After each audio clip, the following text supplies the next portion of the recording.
I am delighted to welcome you to yet another event in our Dean Series, Respects Dean Series on Innovation in Higher Education and Workforce Development. As you all know, one of the mandates of the School of Professional Extended Studies is to provide innovative input to how we might reach out to non-traditional audiences, how we expand the wonderful strengths that AU already has into new directions, and to serve as a hub for innovation and creative thinking about higher education. And so with that, I am delighted to introduce another little episode in this series of discussions. You know, we've started the program with presentations by Kathy Sandini, formerly at the ACE, American Council on Education, now the Chancellor of the University of Wisconsin Colleges and Extension. We had Fred Dust and Aaron Hinkle from IDEO thinking about how one might apply design thinking. And so we are delighted now to welcome a very special guest, Dr. Rich Morrill. And Dr. Morrill currently is the Chancellor of and Distinguished Professor of Democratic Values at the University of Richmond, where he also served as president for a decade. He has served in leadership capacities at more universities and institutions than I can name in a very short period of time. But one particular position that he has held and continues to be involved in that is particularly relevant to our topic today is as the president and now senior advisor to the current president of the Teagle Foundation. He has been president and past chairman of that organization. And for those of you who don't know, the Teagle Foundation has done some very innovative grant making in the area of particularly learning outcomes, student outcomes, and learning assessments. And so we thought it would be a great opportunity to welcome Dr. Morrill here to talk to us a little bit about that work, as well as some of the work that he's done in setting strategic directions for universities and higher education more broadly. So he will tell us a little bit more about the work of the Teagle Foundation. But for many of us, higher education is not just a profession, it is an avocation. And indeed, one might even say a higher calling. And so not surprising, Professor Morrill is a lifelong student and scholar of religion and ethics, holds a Bachelor's of Divinity in Religious Thought from Yale, where he was also a Woodrow Wilson Fellow. He has an AB in History from Brown University, as well as a PhD in Religion from Duke University. He has written and spoken widely on issues of values and ethics in liberal education, and more recently on strategic leadership, including Teaching Values in College, which came out with Josie Bass in 1980, and Strategic Leadership, Integrating Strategy and Leadership in Colleges and Universities, that was published by the ACE and Prager in 2007. And for all of the millennials among us, not that many, we're millennials, so you can catch Dr. Morrill on YouTube presenting on liberal learning and human capabilities at TEDx that Brown University. He has received numerous awards throughout his career, participated on boards and a variety of organizations, including as president of the Southern Association of Colleges and Schools, as well as several commissions of the ACE. He is also on the board of the Richmond Symphony Foundation.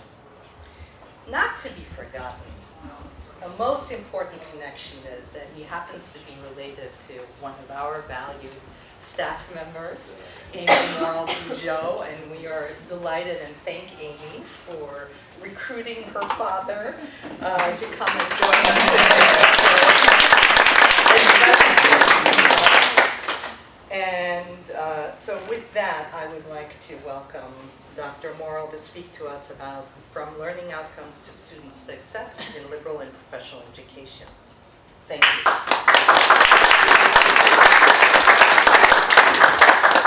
It is a very warm and thoughtful introduction, and I appreciate that.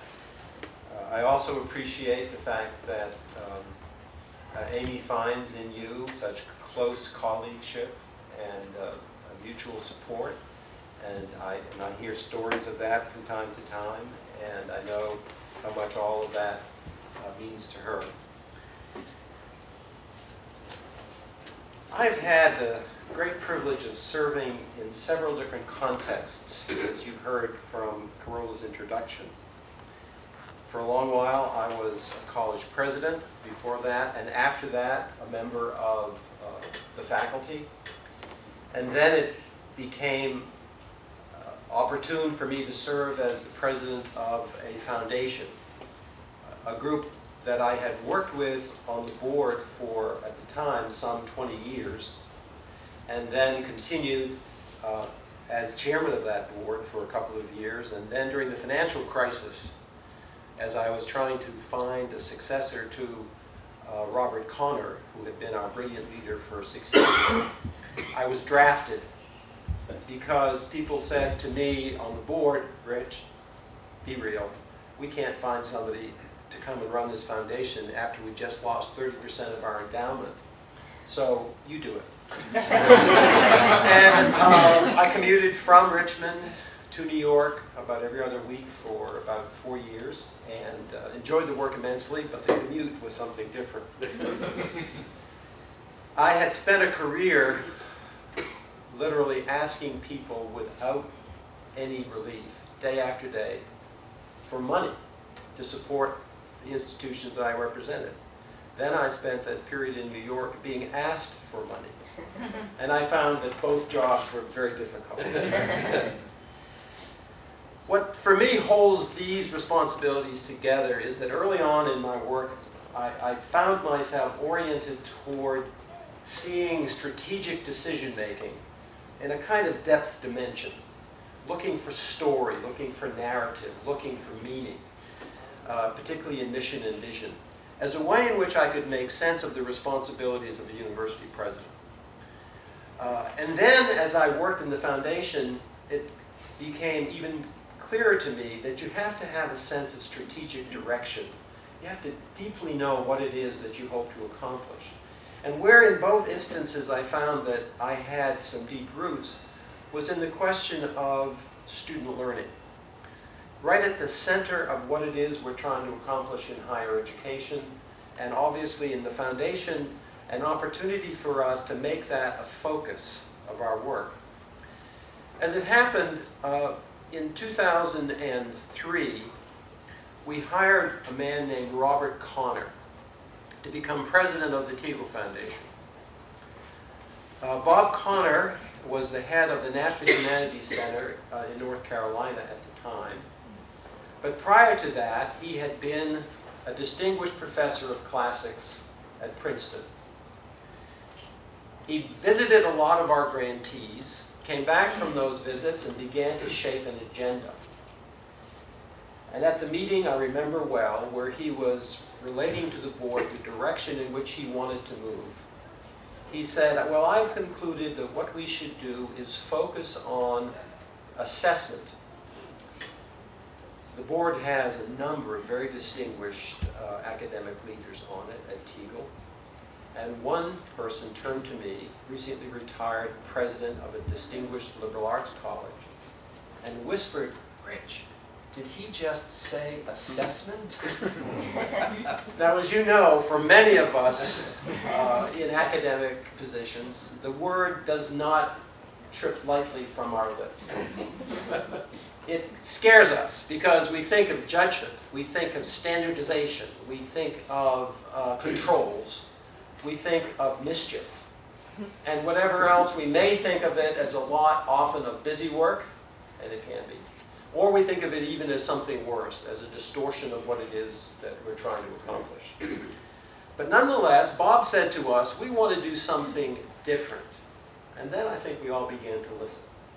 We want to make assessment subject to the faculty's understanding of what assessment is and could be. And so let's have faculty members assess the assessors.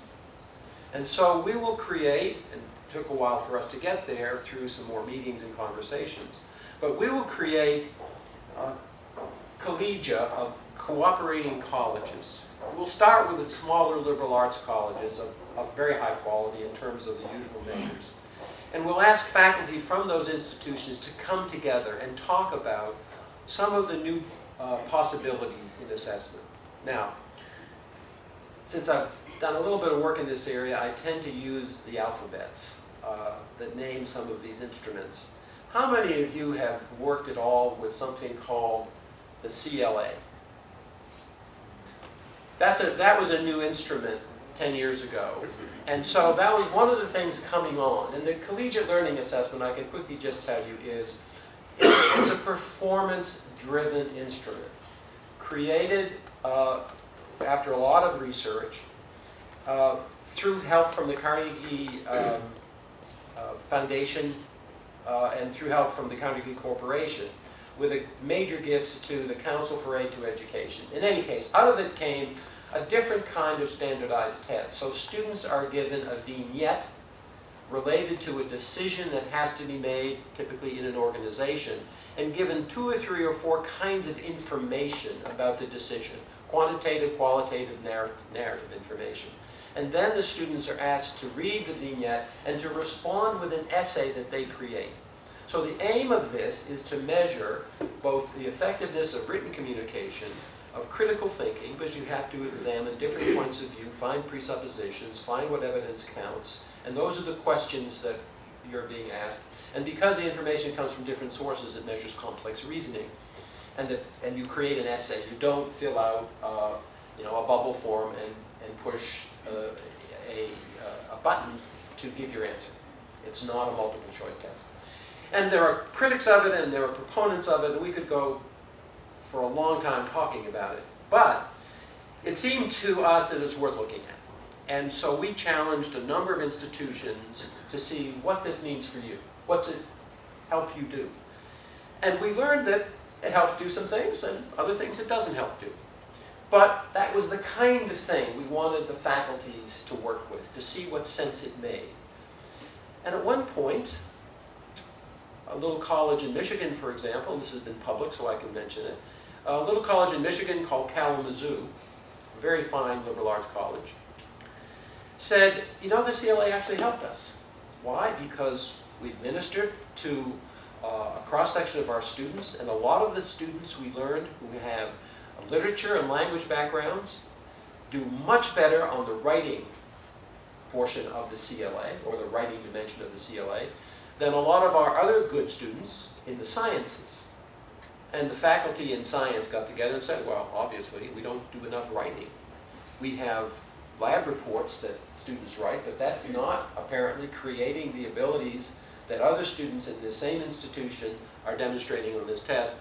So we're going to refigure and redo the kinds of assignments that we're using. So that, of course, would be a different approach than putting something into a rank order around competitive analysis of which colleges are doing better than others on the CLA. That kind of accountability orientation tends to create lots of anxiety, I think for very good reasons. Even though the test designers think that that may be a valid use, it's not something that many of the institutions we've worked with are prone to do. If you read the Chronicle last week, this issue became kind of important because at Purdue University right now, there is a big debate raging. And the president there is a man named Mitch Daniel, who used to be the governor of the state for 2 terms, and before that he was the director of OMB. There was some controversy when he became president because he doesn't come from the normal academic background. And he is pushing, according to the Chronicle, very hard on the institution to use the CLA, and he wants to use it in effect to show that students at Purdue rank higher than students at other institutions. I would love to have a chat with Ms. Downs and say, well, let's talk about really if that's going to produce what you want. The CLA, by the way, doesn't really attempt to measure learning in specific courses. Now, you can back off and say, well, okay, that's fine, but certainly the whole curriculum is oriented, isn't it, toward helping critical thinking skills, and we do it in very different ways. But perhaps it has something to tell us. Perhaps it can be useful in diagnosing, and in using the example of Kalamazoo can help us. But let's use it the right way. So that's the kind of debate that's raging around.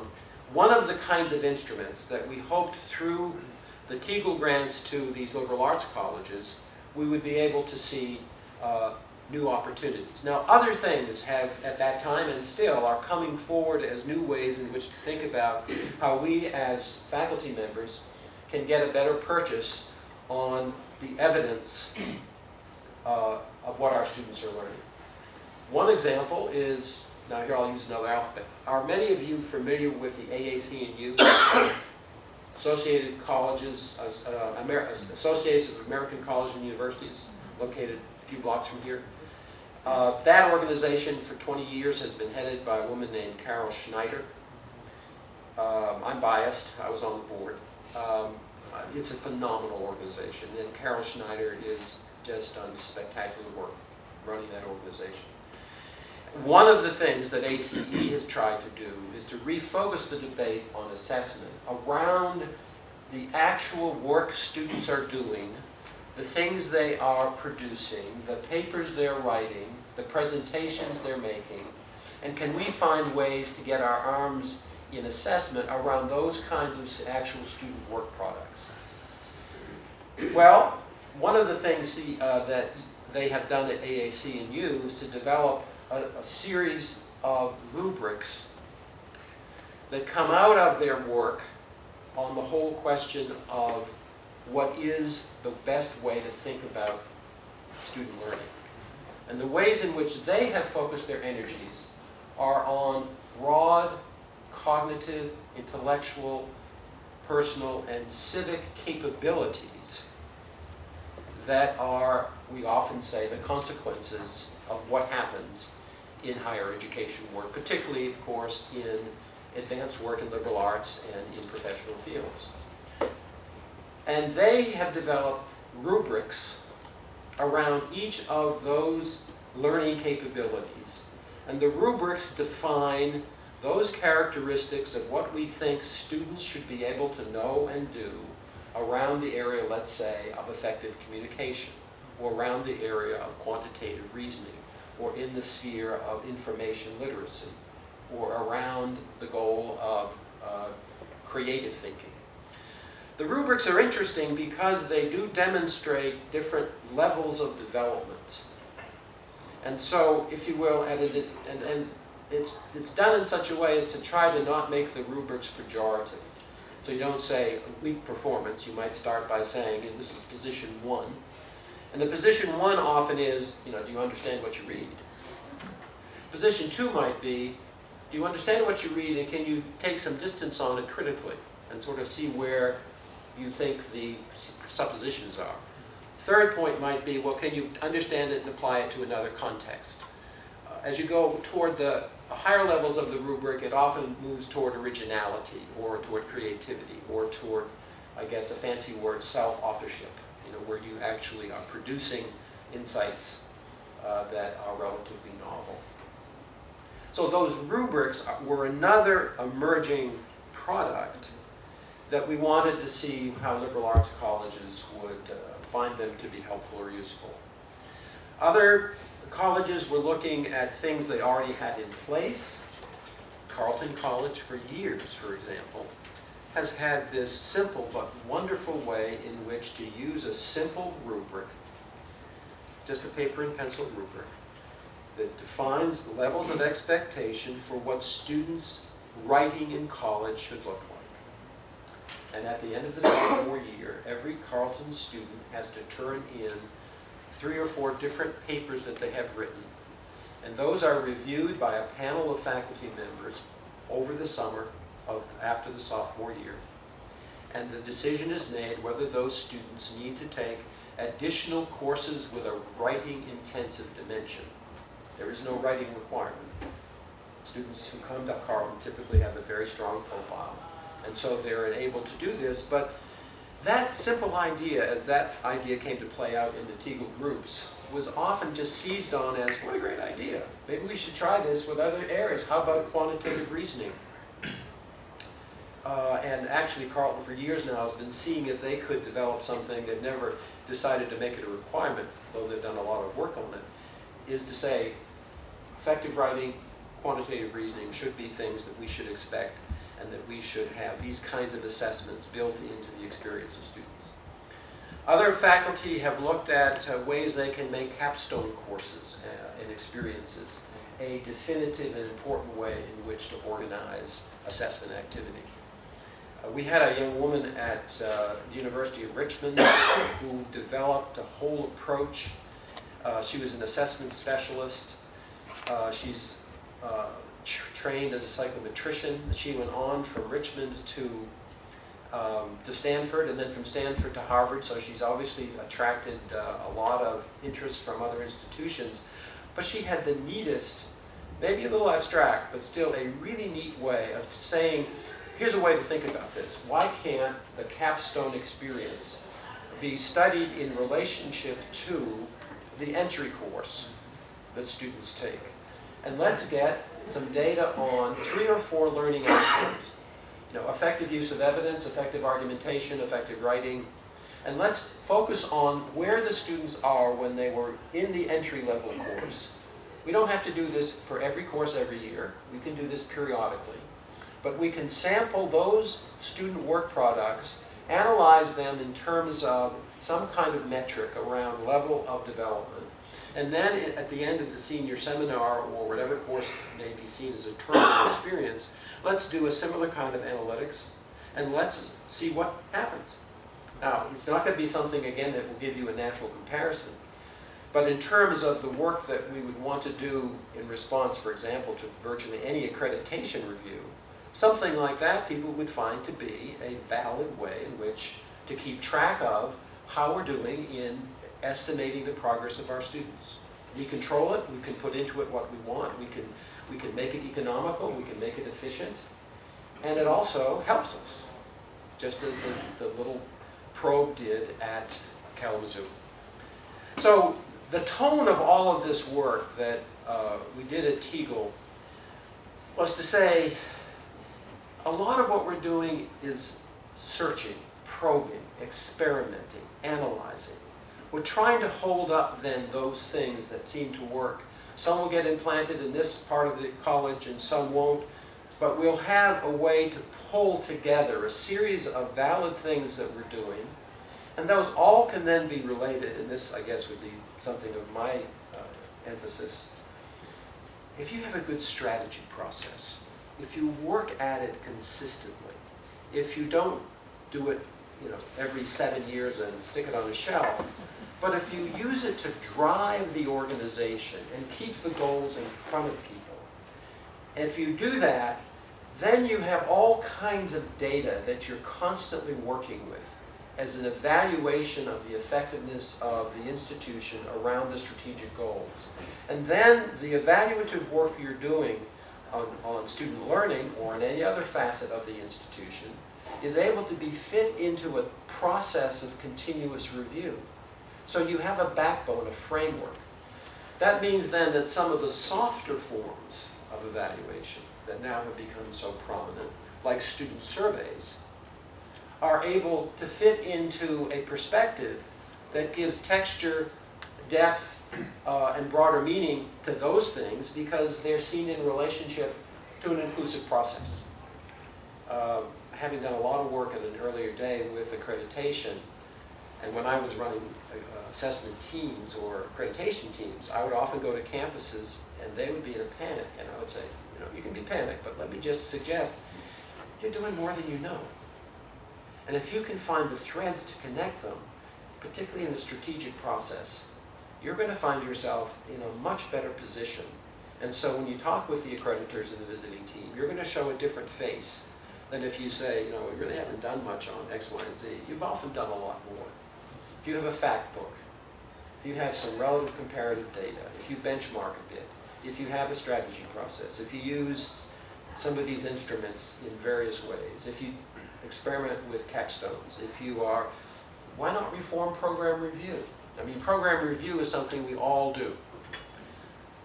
There's nothing wrong with having people who come to visit the program also look at the quality of student work, also note what they would see to be the level of student accomplishment, and build that into the report that they might make.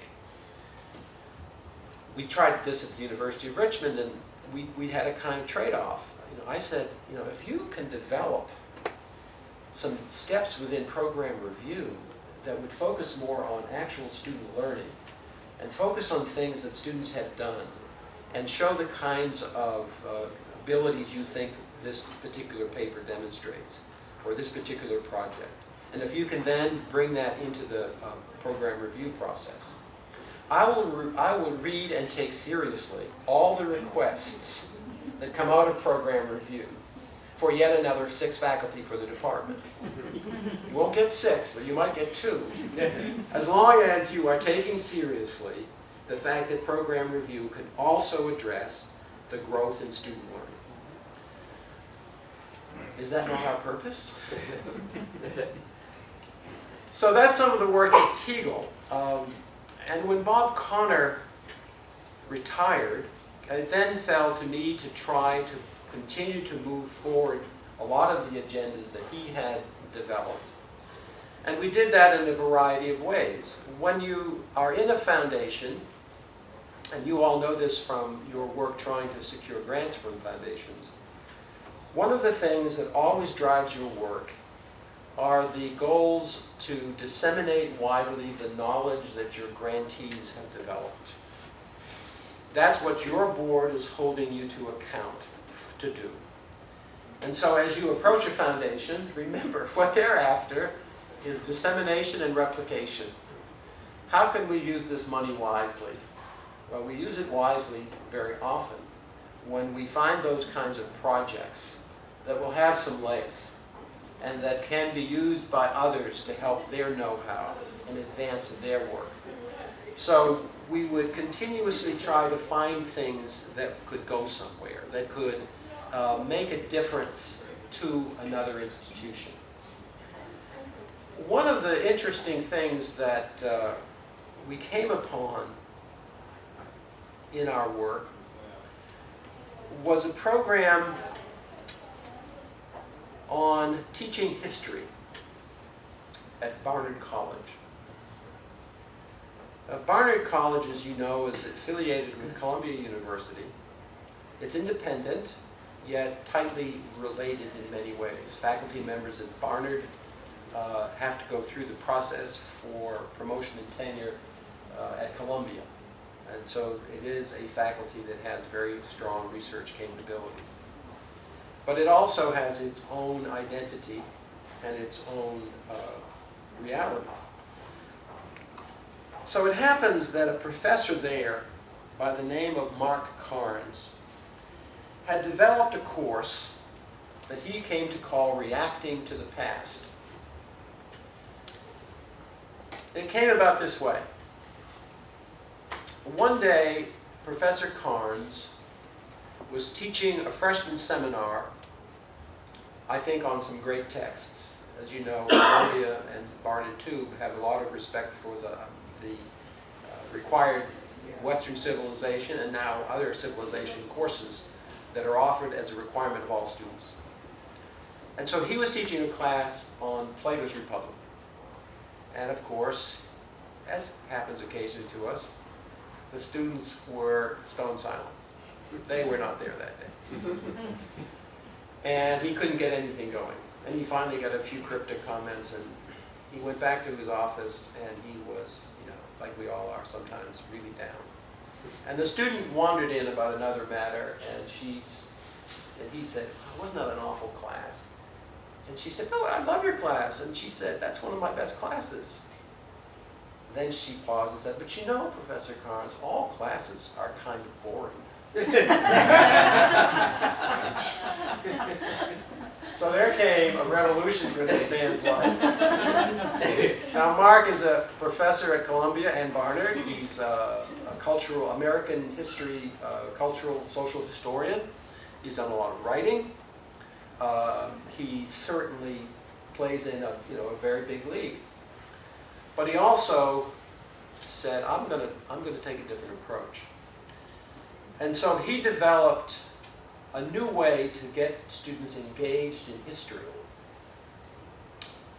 And it was premised, first of all, on the idea of deep immersion in historical events. So the students would be organized into teams to compete around who could come up with the better arguments in studying a controversial case of history, like the French Revolution. Students would be held to reading original texts, doing a lot of research, but then having to marshal their arguments by breaking into teams, having a neutral group of students participate in judging which of the arguments was more persuasive, but playing the roles of historical participants. So someone would be Louis XVI and someone would be Lafayette. As he continued to work with this, he found a lot of features of the malaise in student learning as the starting point for trying to create a more powerful, engaging class. And with the help of Bruce, we're going to give you a chance to see a few moments of a reacting class. 2 years ago, we put out a TEFL final report. I think it was the last one that I wrote. And Want to start? Yep, Okay. start it. And now we're in 1948. India is on the eve of independence. The British are pulling out. India is intensely divided. We had a mutiny, and then the communists tried to stage a few uprisings. So there's a lot up in the air.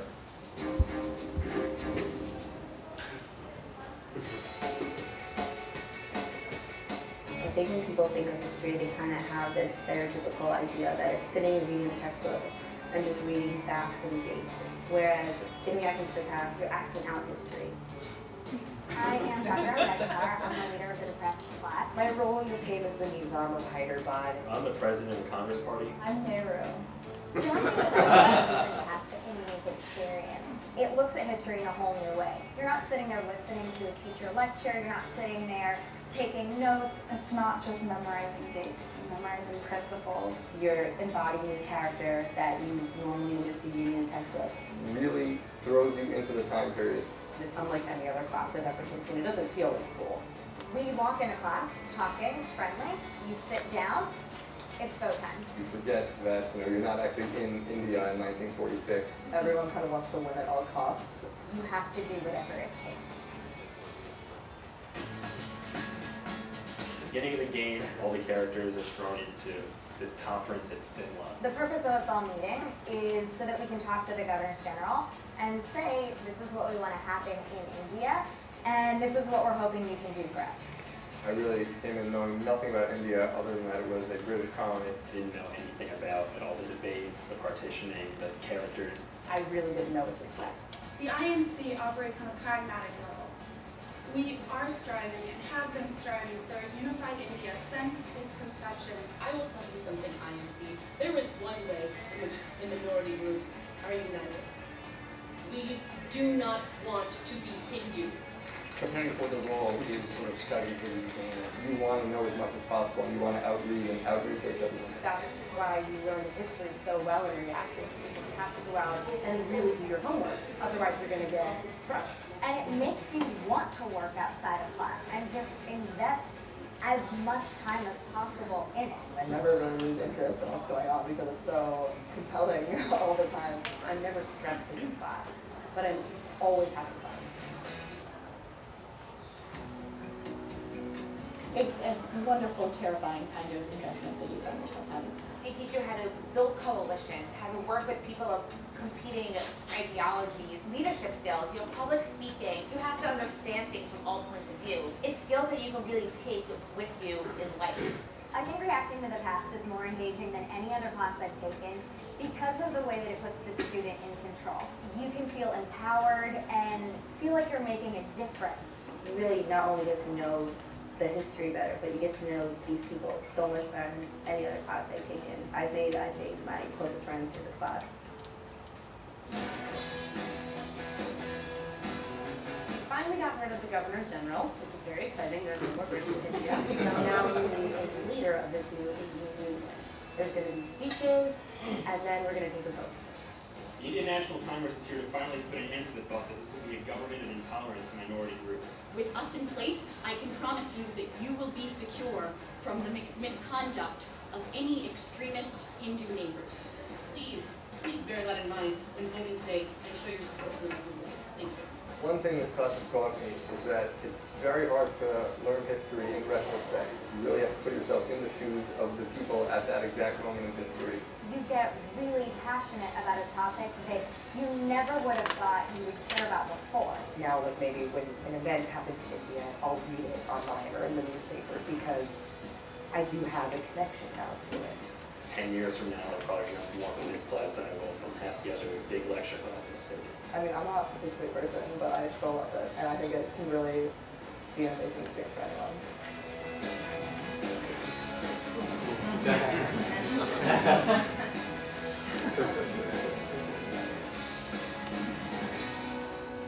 Thank you, Bruce.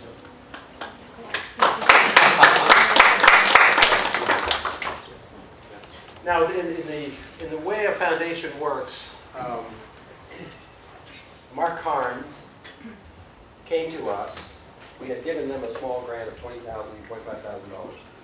But he came to us under a different plan, a program that we're developing that was going to be focusing more on what we call the larger aims of liberal education. And this was to help focus on the questions of more of ethics and values, the questions of democratic responsibility. And I said, Mark, would your course fit into that kind of set of concerns? And he said, absolutely, because a lot of what we try to do is get students to develop the talents and skills around a sense of responsibility. They're studying organizations, they're studying historical events. It's perfect. I said, well, what do you need? He said, what I want to do is to try to grow the reacting network into an actual self-continuing, self-renewing organization. I want the members who are now involved to be, I want the schools now involved to become members of a small association and pay $200 or $300 dues. And I said, can you pull it off? How many do you have? And he said, well, actually, it's been tried and in place at something like 250 schools. But it needs now the next step. Otherwise, after I retire, it's going to dissolve. So we gave them a $250,000 grant that allowed them then to hire someone who would work over the next 3 or 4 years to build the network, to create membership, to offer to the members an annual training program in New York, together with the publication of a series of materials that become what they call the game books. So there are now 30 different historical episodes that have been created by professors working together, building texts, getting secondary readings, describing a series that sometimes relates to another series. So they have French Revolution, they have the trial of Galileo, they have the India-Pakistan separation, the creation of India, they have the creation of the State of Israel, and they have a wide array now of what they call games. One of the interesting points of my involvement at Teagle was that Mark wrote a book that just came out with Harvard Press called Minds on Fire, How Role Immersion Games Transform College. And he asked me if I would provide a publisher review for it. And as I did, by that time, I had actually retired from TEGL, so I didn't have any conflicts or anything. So I said, sure, why not? And so as I wrote to the publisher, what I said was, what's important about this book is that it actually shows a radical form of student-centered teaching. Because what the professor has done is look at the typical resistance points and barriers for effective, committed student learning. He has seen, and this is quite true, that students get addicted to computer games. And he has to battle that all the time.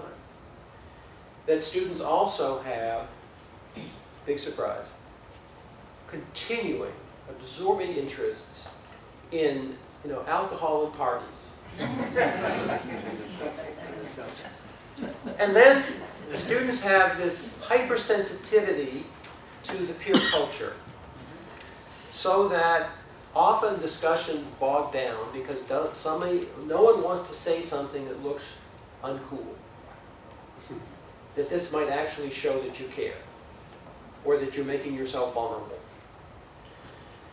And then we know the rounds of life that students lead in terms of getting involved in 722 different activities. I talk to students on the Richmond campus, well, come by and see me. And so then she pulls out her calendar and says, well, tomorrow. I don't think I have any time. So, up against all those barriers, the question was, how do you get a radical solution to a radical problem? And the approach that has been taken seems to succeed because one of the major issues is that students end up spending exorbitant amounts of time. He also has said, well, one of the things you have to do then is hook the students in different ways. You hook them through their love of competition. You hook them through their love of playing roles.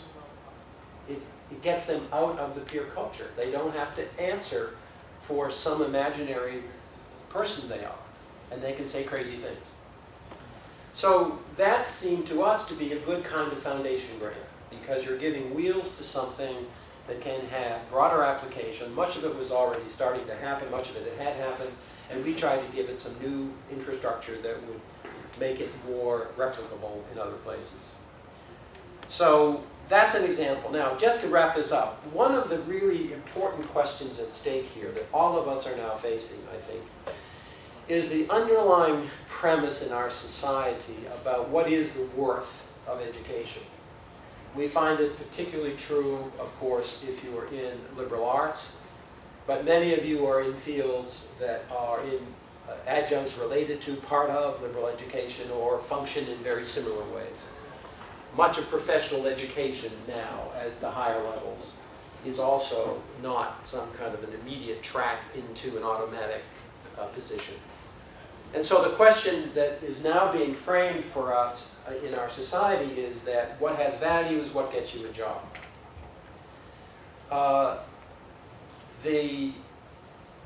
To my disappointment, the president has weighed in, at least his Department of Education has, saying what we need to have is a ranking system. And in that ranking system, we want to have the starting salaries of graduates together with the loan repayment rates, together with their retention rates. Now, in some abstract sense, fine, that tells us something. That may have some usefulness, but do we want to define worth around a starting salary? I have a more important quote. Professor Thomas Green at Syracuse University some years ago, professor of education in philosophy of education, wrote, "We are born into the world, but we are educated into the possession of our human powers. Our powers for intellect, our powers for judgment, our powers for analysis, our powers for action, our powers of emotion." Taking full possession of those powers that define us as humans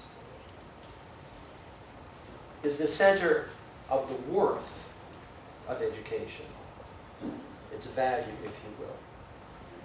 So if you place the worth of education into the center of the process and the development of human capabilities, often of what makes us human, you find then an intrinsic place to start. You find something that all of us, I think, understand. Any one of us knows that someone who's not able to read and then learns to read, and we have students at Richmond who focus on that as one of our major commitments is in literacy training for students who do volunteer service. Something joyful occurs. When we know someone is denied an opportunity for an education, all of us feel a right has been violated. So those are things that are given, I think, with our normal experience of what we take to be of value.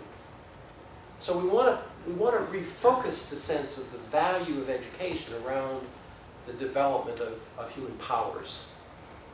And a lot of the literature has moved that way.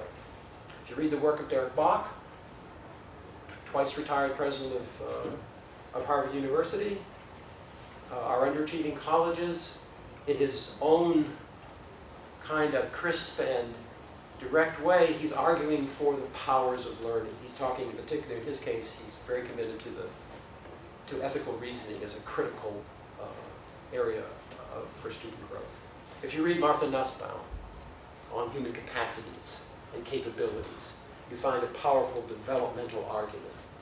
And in the little book on democracy and why it's essential, she writes, I think, movingly about the power of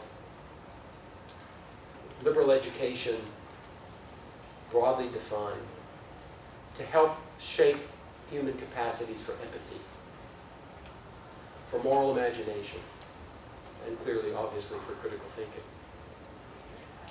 What I have found is that if you approach the whole world of student learning and assessment in the right form, with a kind of open spirit, kind of experimental, inquisitive approach, thinking hard about the different ways in which that can translate into the best learning for students, you really do have a way to strengthen education for these broader human goals.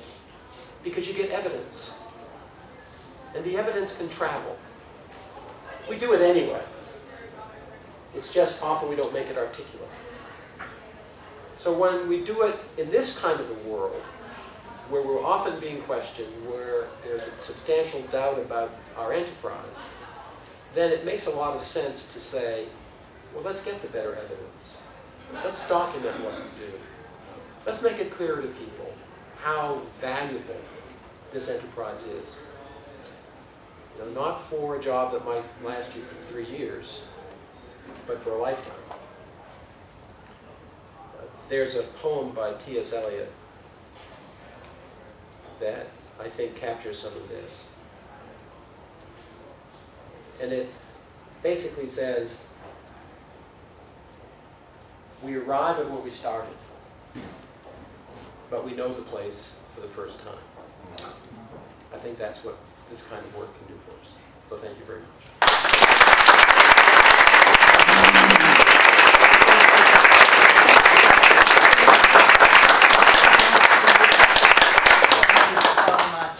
This was very moving. I'd like to, we have a few minutes, I think a few questions, perhaps we'll collect a few and then have you respond. And So, if you could introduce Yes, I'm Patrick Jackson. I'm the Associate Dean of Undergraduate Education in the School of International Service. I, of course, felt like applauding at the end of the sermon, which was brilliant. And I don't use that allusion lightly. This is the choir to which you preach. What do you say to the skeptics? What do you say to students and their parents who think that the purpose of going to college is to get them that starting salary? What do you say to members of your own or other faculties who think that they are in higher education to publish in top-ranked peer-reviewed journals and nothing else? What do you say to administrators who are looking at tuition receipts and revenues? What do you say to those constituencies? Those are really the places where a lot of reconfiguration and reimagination have to occur. Quick answer, I do think there is a place for collaborative leadership in universities to address these kinds of concerns. when we have often good assessment data, it gets locked up in one office and we don't have a chance to have it circulate and people come to learn really what helps us figure where we are. Leadership helps to create some of those linkages. At TU, we did a project in which we tried to get governing boards to have a better understanding of some of these indicators and measures that they should be aware of in terms of student learning. Not to get into the faculty's hair or the administration's hair, but at least to have some understanding of what the numbers might mean, and then to ask questions about it. And we did that at Richmond, actually, and brought forward to the board what was happening on capstone courses. Well, the board got energized about that. And the faculty were saying, you know what? The assignment we just gave for students to prepare some capstone work was really kind of dumb because it wasn't clear, it wasn't well defined, and we've learned. And they could feed that back. So I mean, it's that kind of instrumental work. But I would say one of the things we do is understand our leadership to be a collective and collaborative process, and that we turn to each other. There are times I found as a university president that I did my best work by finding others I could follow.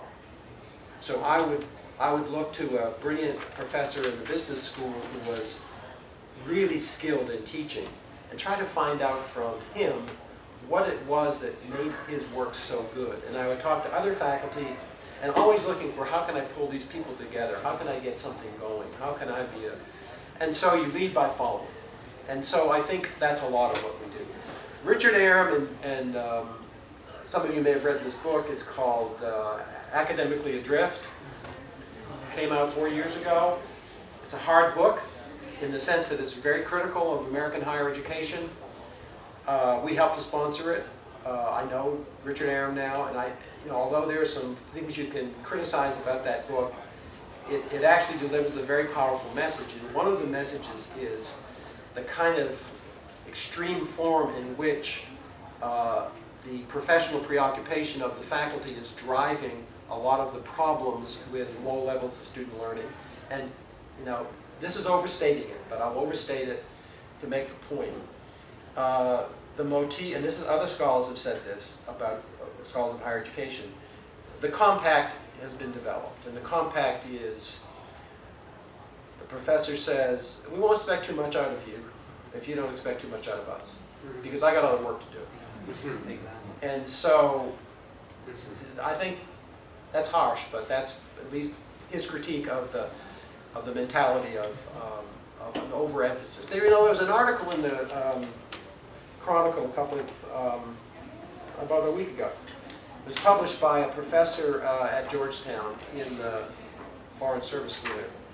It's called Teach or Perish. Now it doesn't get very far into specifics, but it's a very strong, it's very rhetorical and it has strong rhetoric. It's a very good rhetorical argument about the fact that the future really has to feature teach and be thinking much more about how we transform the lives of students. And that's one of the answers, I think, to the future.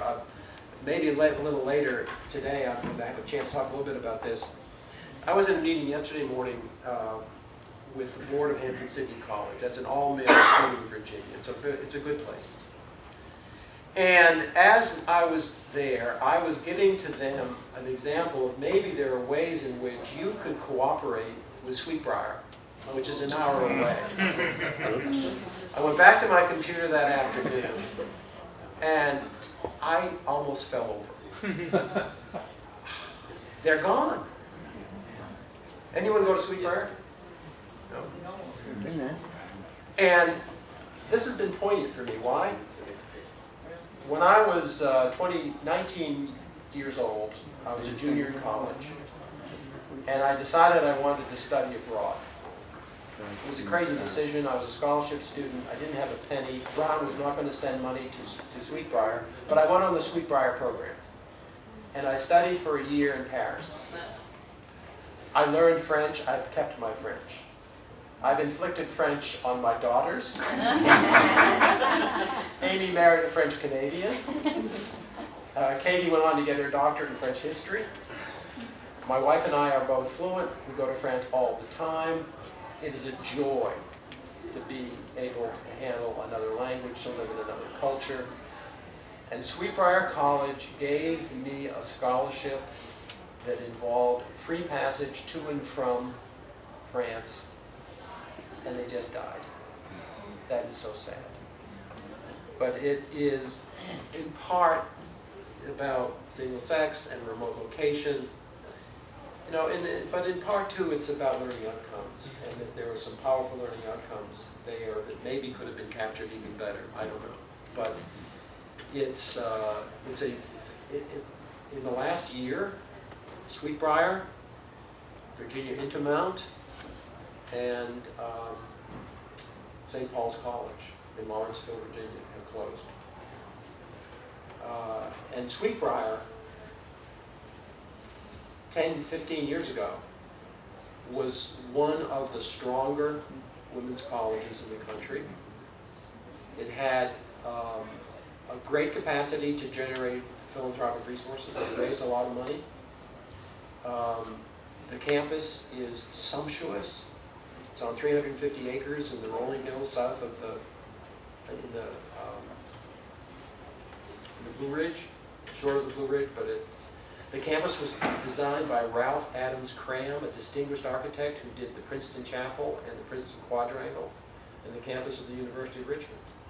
I mean, this is a college with real definition and bones, and it's gone. So the worth of education is not just an abstract question. It is with us, and I think the investment in transformation as our goal is the right thing and also the strategic thing for the future. We can take one more question. I'm Gil Klein, the interim director of the Washington Semester Program. This video you showed was eye-opening. And as I travel, part of my job is traveling around and sitting in a lot of classes, and you see what works and what doesn't work. And there's this class in Marbury versus Madison, and you could tell the students didn't care. They had read it. They didn't ask any questions. I could see how this was perfect for it. How do you assess that? At some point, you have to give these students a grade. Absolutely. They do a lot of written work. In a typical class, a typical class would have 3 cases, three games a term. Each game is a 10-page paper. So you've got a lot of written work. Then you have the presentations. How Mark actually grades those, I'm not sure. I don't think it's on won and lost, but I'm sure it's on, use of the texts, amount of research, cogency of arguments. One of the really interesting things about this book is that the actual program has been assessed 2 ways. One way is they brought in a psychometrician from Columbia to analyze what was happening to the students. And that had interesting results because some of it was a little bit disquieting because it affected their selves so much. But on the other side, their development of capacities and confidence to argue, communicate, and express in public went up a lot. The other thing is, as you read this book, it's prima facie persuasive because there are a lot of direct quotes from students in interviews, many of them online. So you get actual student commentary about how X, Y, and Z affected them in this very specific context. So if interviews are a valid protocol, and I think often they would be, you can't not see that students are saying, I learned how to write, I learned how to develop arguments, I learned leadership talents I never knew that I had. And so there is a whole series of ways in which they talk about learning outcomes in this book. Dr. Morrow, thank you so much.